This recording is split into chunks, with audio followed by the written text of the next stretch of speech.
खमा गणेशा, राम राम। और सभी को तीज की ढेर सारी शुभकामनाएं। तो आज सभी के घरों में तीज की तैयारी चल रही है। तो आज मेरे घर पे भी तीज की तैयारी चल रही है। तो मुझे तीज की तैयारी करने के लिए पहले मुझे लगवाना हाथों पे मेहंदी। मेहंदी लगवाने के लिए मुझे जाना है अपने बड़े सासू जी के घर। आप सभी का टाइम पास ना खराब करते हुए फिर मैं आई घर के बाहर बाहर आके देखा तो पतिदेव बाहर थे। तो मैंने उनसे पूछा कि आप बाइक पे आके बैठ तो गए हो, तो चाबी कहाँ है? तो बोला कि चाबी तेरे पास है।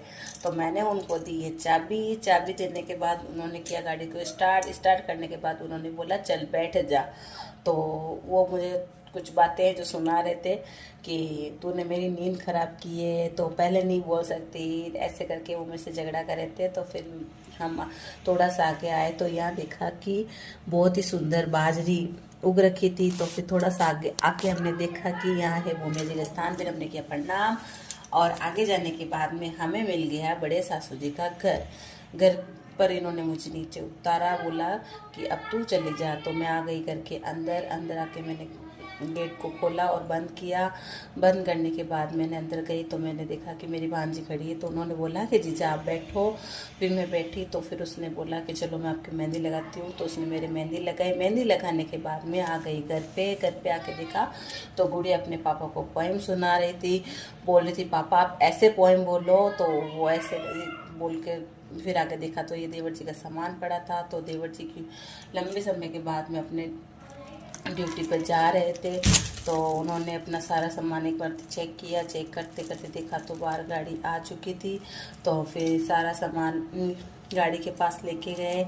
तो फिर वो अपना सारा सामान रखने लग गए और उनका एक दोस्त भी आया था साथ में उनको ड्रॉप करने के लिए। तो गुड़िया बोल रही है अपने पापा को कि पापा चाचू कहाँ जा रहे हैं। तो उसके पापा उसको समझा रहे थे ऐसे करके। फिर एक बार उन्होंने सारा गाड़ी में सामान रखे। फिर उन्होंने चेक किया कि कुछ छूट तो नहीं किया। फिर वो गाड़ी में बैठ गए। बैठने के बाद मम्मी जी एक साइड हो गए। तो फिर उन्होंने अपनी मम्मी को और हम सबको बाय बोला। बाय बोलने के बाद मेरी गुड़िया बोले नहीं चाचू आप नहीं जाओगे। तो बोला कि नहीं मुझे बाय बोल दे मैं जल्दी आऊँगा। तो फिर चाचू जी ने हैंड चेक किया। हैंड चेक करने के बाद बोला चाचू पापा मुझे यहाँ नहीं रहना, मुझे जाना है। तो बोला कहाँ जाओगे? तो बोला ये पीछे बैठ जाओ। तो बोला पीछे बैठ जाओगे तो हमारे पास कौन रहेगा। फिर हो गए थे शाम को। फिर मम्मी ने सारी पूजा की तैयारी कर रखी थी। तो फिर मैं आके बैठ गई।